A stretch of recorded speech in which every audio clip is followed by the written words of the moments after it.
और फिर ऐसा बोला था कि they are soluble but by either increasing or decreasing the temperature, right? याद आया? याद आया बच्चों? पार्शियली मिसिबल को क्या पढ़ा था, याद आ रहा है कि नहीं? आया ना तो बोलो। हाँ निशा बताओ, याद आ रहा है?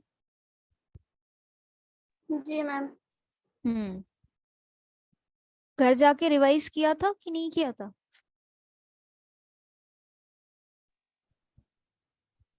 जी मैम, सुश्री या निशा? ज्वाइन करी हूँ। कल का रिवाइज किया था? Yes ma'am. हम्म ठीक है। तो हमने कल देखा था पार्शियली मिसिबल लिक्विड्स जो कि कुछ अमाउंट में डिसॉल्व होते हैं। कब? जब हम टेम्परेचर बढ़ाते हैं या कम करते हैं, है ना? तो वो लिक्विड पेयर्स जिनकी सॉल्युबिलिटी टेम्परेचर क्रिटिकल टेम्परेचर के अबव पाई जाती है, वो अपर क्रिटिकल टेम्परेचर या कॉन्सुलेट टेम्परेचर के कहलाते हैं। और जिनकी नीचे होती है, मतलब कि जब दोनों लिक्विड पेयर्स जो होते हैं वो एक फॉर्म में आते हैं क्रिटिकल टेम्परेचर नीचे, तो हम उसे बोलते हैं लोअर क्रिटिकल टेम्परेचर या लो कॉन्सुलेट टेम्परेचर, है ना? याद आया? Yes ma'am. ठीक है। तो there are some liquid pairs, just a minute,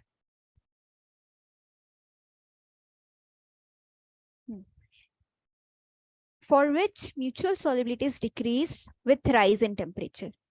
जैसे जैसे टेम्परेचर को कम करते हैं हम, सॉल्युबिलिटी बढ़ती है, और opposite, and the two liquids become miscible in all proportion. वो सिस्टम जिसका लोअर कॉन्सुलेट टेम्परेचर होता है वो क्रिटिकल टेम्परेचर के नीचे एक लेयर फॉर्म करते हैं। उसका एग्जाम्पल ट्राई इथिल अमीन है और वाटर है।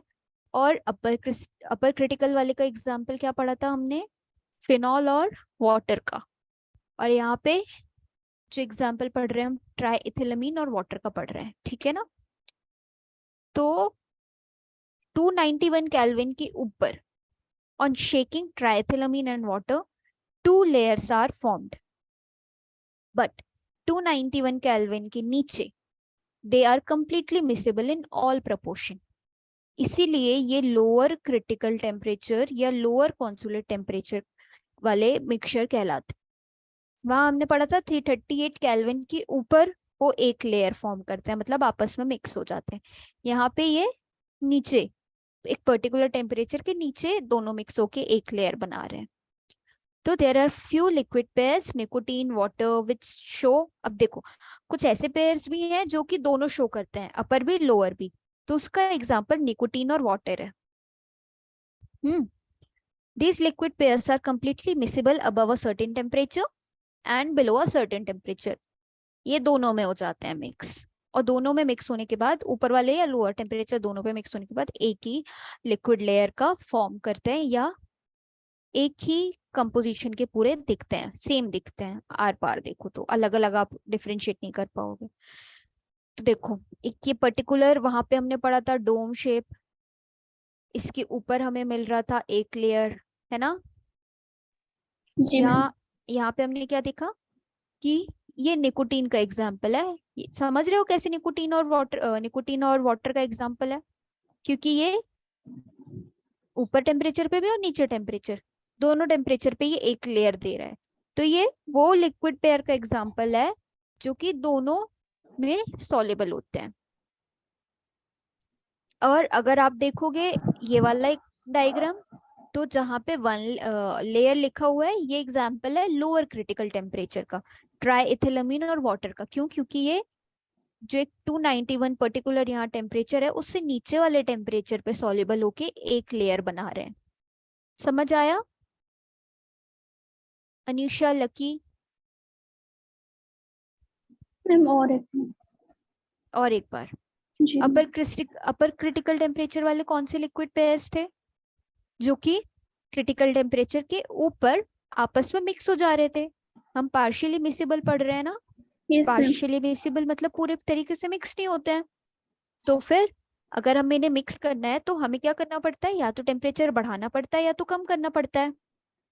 जी ma'am.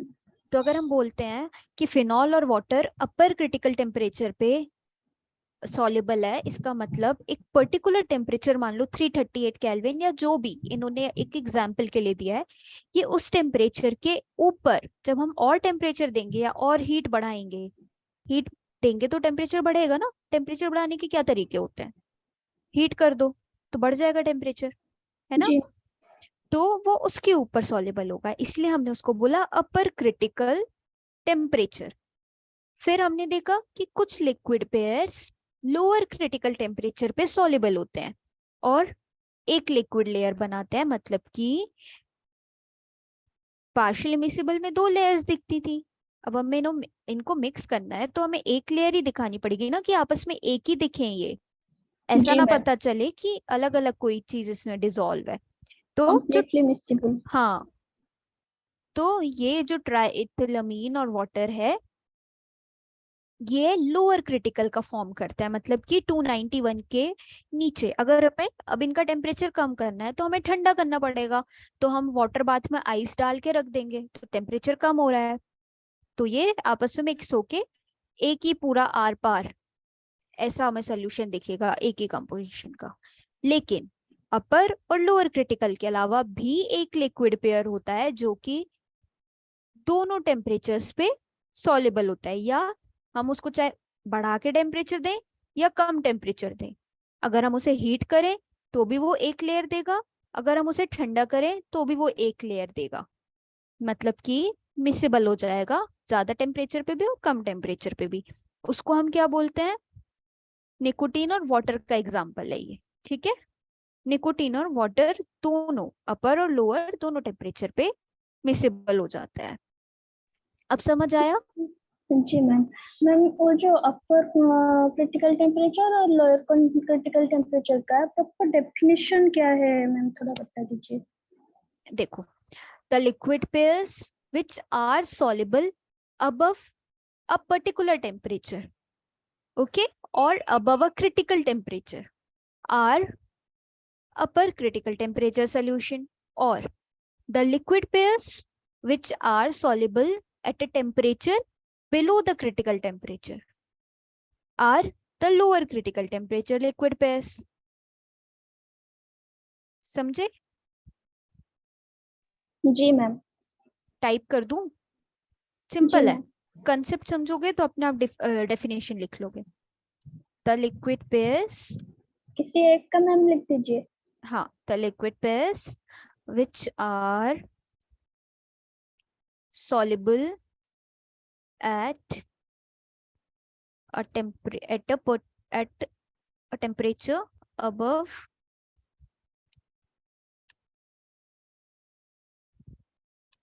a particular temperature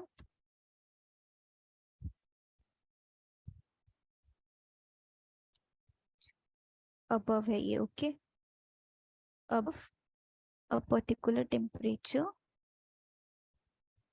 are called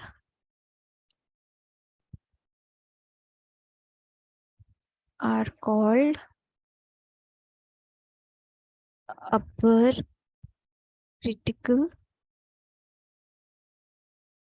temperature liquid pairs। ये लिक्विड एल है, हाँ, liquid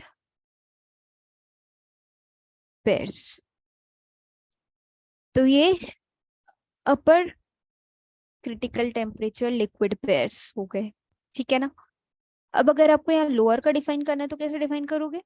the liquid pairs which are soluble at a temperature below a particular temperature are called lower critical temperature liquid pairs. समझ आया? Yes ma'am. हम्म, delete कर दूं इसको, लिख लिया? जी मैम मैंने तो लिख लिया। ओके, बाकी सबने लिखा? लकी लिख लिया? हाँ मैम। ओके चलो आगे बढ़ते हैं। तो ये आपको इस डायग्राम से क्या समझ आ रहा है? जहां पे वन लेयर मिल रही है आपको उस पे ध्यान देना है। वन लेयर मिल रही है 483 केल्विन के ऊपर, और एक लोअर लेयर और एक और वन लेयर मिल रही है इस टेम्परेचर के नीचे। तो ये कौन सा लिक्विड पेयर फॉर्म करेंगे? जो कि सॉल्युबल है दोनों टेम्परेचर पे, है ना, निकोटीन और वाटर। जी मैम। और ये वाले डायग्राम से क्या पता चलेगा? एक जो वन लेयर मिल रही है जिसपे दोनों सॉल्युबल हो रहे हैं वो इस टेम्परेचर के नीचे मिल रही है, तो ये लोअर। लोअर। Very good. ये कुछ एग्जाम्पल्स हैं लिक्विड पेयर के। वाटर फिनॉल आपको पता है अपर पे बनता है, और लोअर पे कौन कौन से बनते हैं? वाटर निकोटीन दोनों पे बनता है, अपर लोअर दोनों पे। वाटर ट्राइथिलामीन हमने लोअर का पढ़ा था। तो तीन एक एक एग्जांपल सबके याद कर लो। वाटर फिनॉल अपर वाले का बनता है, निकोटीन वाटर दोनों पे सॉल्युबल हो जाता है, अपर पे भी लोअर पे भी। वाटर ट्राइथिलामीन 291 पे, मतलब कि लोअर टेम्परेचर पे। Okay yes ma'am. और इस छोटे से टॉपिक पे बस ये याद रखो कि जब इम्प्योरिटी आ जाती है किसी सोल्यूशन में, मतलब कि सॉल्यूट ज्यादा हो जाए या अ, अगर लिक्विड बस है तो उसमें कोई और कंपोनेंट भी आ जाए, तो जो substance soluble in one liquid है वो क्या करता है, जो अपर क्रिटिकल टेम्परेचर है उसको बढ़ा देता है। और इसको छोड़ो, ये तो ध्यान देने वाला नहीं है। हम देखते हैं। हाँ देखो ये एग्जाम्पल आपको देना है, तो आप बताओ लोअर क्रिटिकल का एग्जाम्पल बताओ, इसका बताओ, और दोनों का एक एक एग्जाम्पल बताओ। अब भी बताया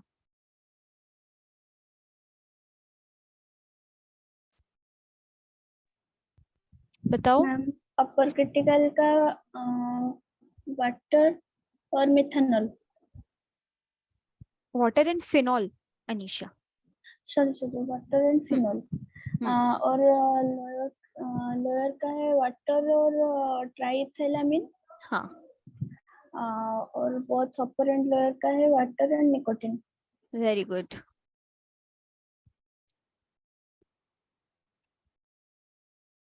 अब हम आते हैं इमिसिबल लिक्विड पेयर्स पे, ठीक है। तो हमने देख लिया पार्शियली मिसिबल क्या होते हैं, फिर हम देखेंगे इमिसिबल क्या होते हैं। However, we have understood that there is, or we should understand that there is always some solubility of a substance into one another. इनका कहना है कि हमें ये पता होना चाहिए कि चाहे वो partially miscible liquid pairs हो या immiscible liquid pairs हो, कुछ ना कुछ अमाउंट तो सब्सटेंस का आपस में एक दूसरे में डिसॉल्व हो ही जाता है, कुछ ना कुछ अमाउंट, ये हमें पता होना चाहिए। But this is low, so low that we can call it insoluble or completely immiscible. But कुछ ना कुछ अमाउंट सॉल्युबल तो हो जाता है एक दूसरे में, बट वो इतना कम होता है सॉल्युबल कि वो इमिसिबल या इनसॉल्युबल लिक्विड पेयर्स ही कहलाते हैं। तो the liquid pairs which are very very very very less soluble into each other, और the liquid pairs which do not mix at all are called as the immiscible liquid pairs. समझ आई बात? जी ma'am. अब हमें पता है Raoult's law के according कि vapour pressure liquid का, अगर प्योर लिक्विड का वेपर प्रेशर, मतलब कि अगर यहाँ से वाटर है और यहाँ से फिनॉल है, तो इनका वेपर प्रेशर तो अपने अपने कंपोनेंट के कारण होगा। बट अगर सोल्यूशन बना दिया, फिनॉल भी डाल दिया और वाटर भी डाल दिया, तो वेपर प्रेशर लो हो जाता है ना। या प्योर कंपोनेंट में कोई प्योर वाटर है और उसमें कोई सॉल्यूट आ जाए तो वेपर प्रेशर कम हो जाता है कि नहीं, क्योंकि सॉल्यूट है, सॉल्यूट वेपर प्रेशर को कम कर देता है। अभी तक सिर्फ वाटर का वेपर प्रेशर था जो कि अपना लिक्विड को इवेपोरेट होके वेपर्स बना रहा था, अब सॉल्यूट भी आ गया तो वाटर का अमाउंट तो कम हो गया, क्योंकि सॉल्यूट भी उसमें मिक्स हो गया तो वाटर के पार्टिकल्स कम बचे, है ना। तो according to Raoult's law the vapour pressure of a liquid is lowered on addition of another liquid. The vapor pressure of a liquid is lowered on addition of another liquid. कोई भी solution है, अगर हम उसमें कोई और liquid को mix कर रहे हैं तो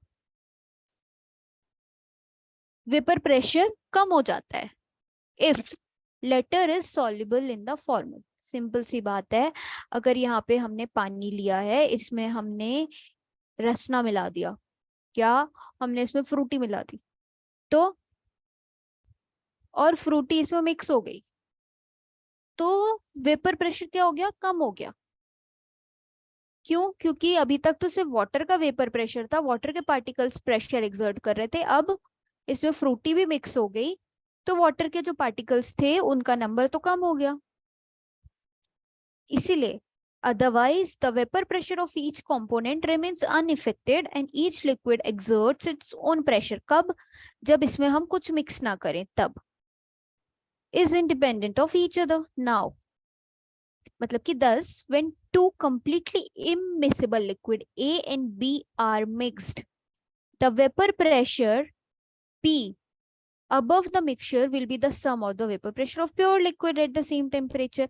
अब अगर यहाँ पे तो मिक्स हो रहा था तो वेपर प्रेशर कम हो रहा था. अगर अब हमने दो लिक्विड पेयर्स लिए जो आपस में मिक्स नहीं होते हैं, तो the vapour pressure above the mixture, in mixture का वेपर प्रेशर क्या होगा, सम होगा. किसका सम होगा? इन दोनों के प्योर, इन दोनों के पार्शियल वेपर प्रेशर का. मतलब कि ये प्योर है, अभी हमने इनको मिक्स नहीं किया है, और जब मिक्स करेंगे, देखो मेरी बात, यहाँ पे A और B, ठीक है, दो चीजों को, दो लिक्विड को हमने मिक्स कर दिया.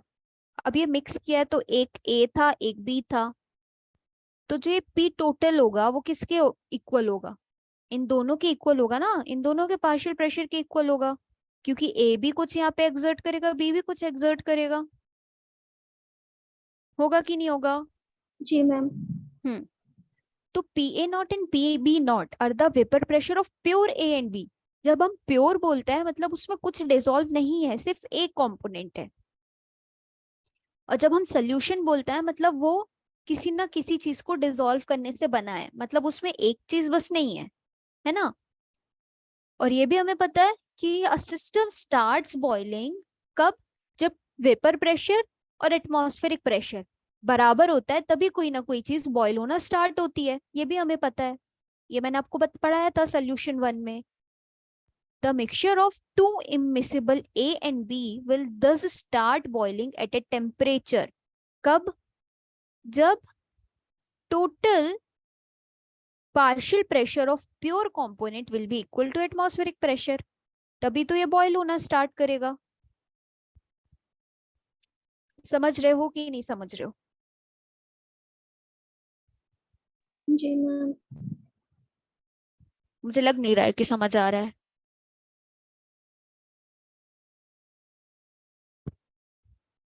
अनीशा, लकी,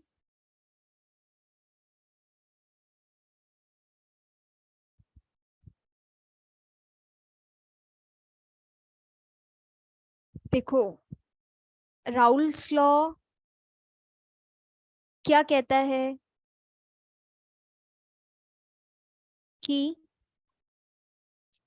अगर ये सोल्यूशन है, ठीक है, तो इस सोल्यूशन का जो वेपर प्रेशर है वो किसके इक्वल है? उसके प्योर कंपोनेंट के और मोल फ्रैक्शन के.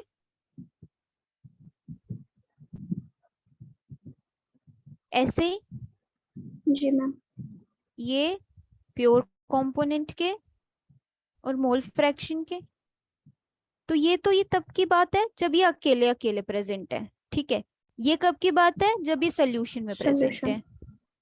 तो कोई लिक्विड कब बॉयल होना स्टार्ट होता है? अब अगर इसे हमें बॉयल करना है तो हमें ऐसा टेम्परेचर लाना पड़ेगा कि जब टोटल वेपर प्रेशर, इन दोनों का वेपर प्रेशर मिला के एटमॉस्फेरिक प्रेशर के बराबर आ जाए, तब ये लिक्विड कोई चीज बॉयल होना स्टार्ट होगी. तो the mixture of to immiscible liquid जो आपस में मिक्स नहीं है, वो कब स्टार्ट होंगे बॉयल होना? सिमिलरली कब, जब एटमॉस्फेयर प्रेशर के बराबर होंगे। तो ए और इन दोनों को जब हम प्लस करेंगे तो पी टोटल आएगा ना। तो चाहे तुम उसको ऐसे लिखो या यहाँ पे पी टोटल लिख दो, बात तो बराबर ही है कि पी टोटल इसके बराबर ये इसके बराबर है। तो पी टोटल को भी तुम एटमॉस्फेरिक प्रेशर लिख सकते हो, इसको ऐसा लिख सकते हो कि नहीं लिख सकते हो, ये टर्म इसके बराबर है ना। Yes ma'am. तो this temperature will be lower than the normal boiling point of either A or B. अब ये जो टेम्परेचर है P total मिक्स करने के बाद will be lower than the normal boiling point of either A or B. The mixed vapor pressure thus obtained and condensed will have a composition dependent on the partial vapor pressure of A and B. Simple सी बात है, solution में जितने component होंगे उसके partial pressure के बराबर होगा। ये चीज होगा कि नहीं होगा? अगर सोल्यूशन में 3 कंपोनेंट्स हैं तो तीनों का कंट्रीब्यूशन होगा और उसके बाद हमें मिलेगा टोटल वेपर प्रेशर। जी मैम। तो यहाँ पे ने क्या बोला कि टेम्परेचर जो होगा इस सोल्यूशन का वो कम, जो उसका बॉइलिंग पॉइंट होगा वो कम होगा, कम बॉइलिंग पॉइंट है, कम टेम्परेचर पे ये बॉयल होगा। क्यों ऐसा? क्योंकि जब हमें पता है कोई नॉन वॉलेटाइल मतलब कि जो कि भाप नहीं बन सकता वो चीज डिसॉल्व होती है किसी लिक्विड में, तो वो क्या करती है, वेपर प्रेशर को कम करती है। क्यों कम करती है? क्योंकि एक तो वो डिसॉल्व नहीं है, वॉलेटाइल नहीं है, भाप बन नहीं रही है, ऊपर से जिसमें वो घुल गई उसका भी कम कर देगी क्योंकि उसके पार्टिकल्स कम हो गए। तो इसको हमें ज्यादा देर तक बॉईल करना पड़ेगा। कब? अगर वो नॉन वॉलेटाइल सॉल्यूट है ना। बट सिंस जो इमिसिबल है उसमें कोई सल्यूट है ही नहीं, उसमें कोई नॉन वॉलेटाइल सल्यूट है ही नहीं, तो क्या होगा कि एक कम टेम्परेचर पे बॉईल होने लगेगा। अगर इस किसी चीज में हम सल्यूट मिलाते हैं तो वेपर प्रेशर कम हो जाता है, वेपर प्रेशर कम होता है तो हमें ज्यादा टेम्परेचर देना पड़ेगा भाप बनाने के लिए। जी मैम। और अगर दो इमिसिबल है उसमें कोई नॉन वॉलेटाइल सॉल्यूट है ही नहीं, सिर्फ लिक्विड लिक्विड है, तो उसमें हमें कम टेम्परेचर पे वो जल्दी बॉईल हो जाएगा। तो इन्होंने यही बात कही है।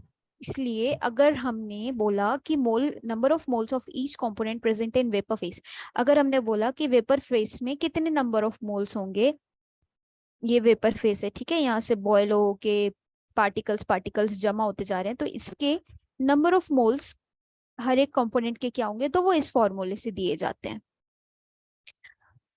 मोल ratio of A mole ratio of B is equals to partial vapour pressure of A और बी या जो भी कंपोनेंट है। अब मोल्स कैसे निकालते हैं याद है? Weight upon molecular mass. Molecular mass. हाँ, तो हम इसको ऐसे लिख सकते हैं, weight of A upon molecular mass of A. B को ऐसे लिख सकते हैं, weight of B upon molecular mass of B. Yes ma'am. अब हम इसको ऐसे भी लिख सकते हैं क्योंकि since Na upon A B is equals to partial vapour pressure of A upon B, तो इस पूरे को हम ऐसे भी लिख सकते हैं, अगर ये इसके बराबर है मोल्स तो ये आपस में इसके बराबर भी होंगे होंगे। yes, तो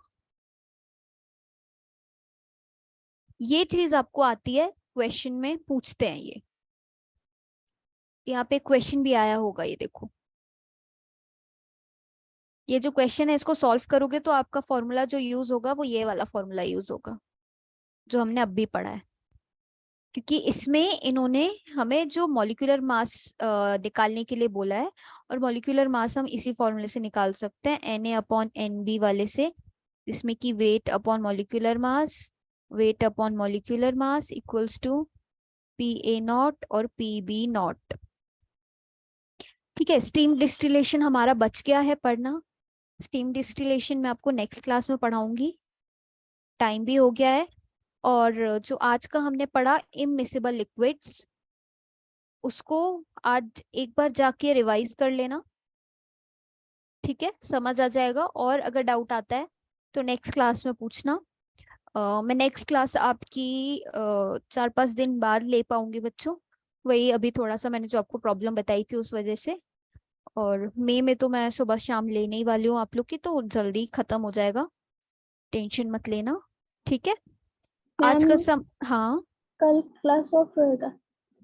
हाँ, कल ऑफ रहेगा क्लास। ठीक है। आपको सर मैसेज डाल देंगे जिस दिन भी क्लास होगी, और आप लोग ज्वाइन कर लेना।